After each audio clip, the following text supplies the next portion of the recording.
Isang umaga, merong nag-comment sa akin ang sabi niya, Kuya Dug, sa lahat ng parcel na pinibili sa'yo ni Kappa Girl, ano ang the best o top 5 para sa'yo? Pag napansin mo ako, kamukha mo si Daniel Padilla.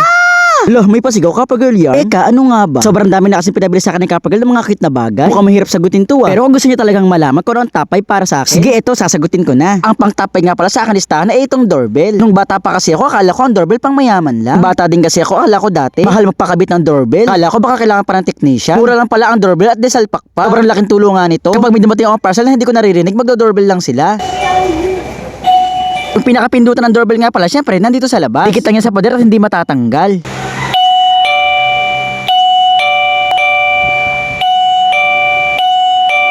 Sobrang lakas niya kahit nasa ang sulok ka ng bahay o kahit tulog ka, talaga magigising ka. Kaya naman para sa akin sa top 5 na best parcel ni Kappa Girl, doorbell ang top 5 ko. Ang top 4 naman ay itong sobrang cute na mini chicken LED light. Masasabi ko nga pala nagmana yata sa akin si Kappa Girl kasi ayaw namin ng mailaw pag may natutulog. Syempre yung kasama namin sa bahay gusto ng ilaw. Kaya naman itong mini cute chicken LED light, ilaw din naman siya pero di siya masakit sa mata. Sa mga tulad namin ayaw ng maliwanag, itong dim light talaga pinaka-perfect. Ito nga lagi ang eksena kapag matutulog na kami. Pag pinatay ko na ang ilaw, itong mini cute chicken LED light naman ang bubuksan ko para kahit papaano maliwanag pa rin. Pero dim light lang, di masakit sa mata, hindi maliwanag at malamig sa pakiramdam. At ayan, pwede ka pa mamili ng kulay na gusto mo. Siyempre, pinili ko nga palang ilaw ay malamig lang sa mata. Bali, ito nga pala pinili ko itong kulay violet. Pagka kasi ganito yung ilaw mo, ganito yung mood, ay talaga namang nakaka-sleepwell. Kaya naman itong mini cute chicken LED light ang top 4 sa aking listahang best parcel ni Kappa Girl. At ito naman ang aking top 3. 2-in-1 Capybara plushie with kumot inside. Ito nga pala ay araw-araw kong ginagamit. Lalo na kapag nanonood ako ng movie. Tapos horror movie ba pinapanood ko? Siyempre, hindi ko mapigilan matakot, no? Kaya naman pinapasok yung loob ng kamay ko dito sa Capybara para piling kami kayakap ako. Ang kaso pag nandito talaga tayo sa nakakatakot na part na, siyempre sobrang dilim na kaya napapayakap na ako sa Capybara ko. Sabi nito, kukunin ko na yung top 2 na best parcel para sa akin. Ito nga pala yung 2-in-1 sofa. Pwede nga pala siyang gawing upuan para mas komportable. At kapag inaantok ka na o sobrang nakakatakot na talaga yung movie, pwede mo na siyang gawing kama. Tapos dito sa loob ng Capybara na to, meron ding kumot. Tapos ito mismo si Capybara ang pagiging unan mo. Diba kapag malamig o kaya nakakatakot na yung movie, ito magtatalakbong na lang tayo para hindi tayo matakot. At syempre para hindi rin tayo lamigin. Pag nakakatakot na, talaga magtaklob ka na lang. O diba, ito nga pala ang combo ng ating best top 3 at best top ng mga parcel na pinibili sa akin ni Kappa Girl. At next, dito naman tayo sa top 1 para sa akin. Ito nga pala ang cute aesthetic white pink carousel na parang music box. Personally, masasabi ko talagang maganda siya. Kasi buo sa pagiging aesthetic niya. Bagay siya sa lahat, pwedeng pang display, pwedeng pang regalo, pwede mong bigay sa jowa mo. Kasi diba napakasimple pero mukhang classy. Feeling ko ma-appreciate ang tao yung pagbibigyan mo nito. At eto pa malupit, hindi nyo na kailangan ng battery para na paganahin to. Kung gusto nyo na matagalang music at gusto mong mag-moment, iikot nyo lang to, sobrang dami at sobrang tagal. Kagaya nito.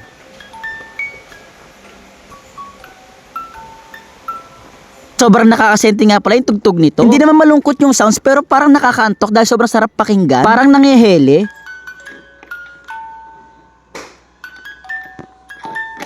O diba, simple pero the best. Total para sa akin naman to, kaya para sa akin ito ang top 1. At ito ang best top 5 na mga parcel na pinibili sa akin ni Kappa Girl. Gusto nyo pa ng part 2? Pwede naman. Osa, yun lang. Thanks for watching. Bye bye!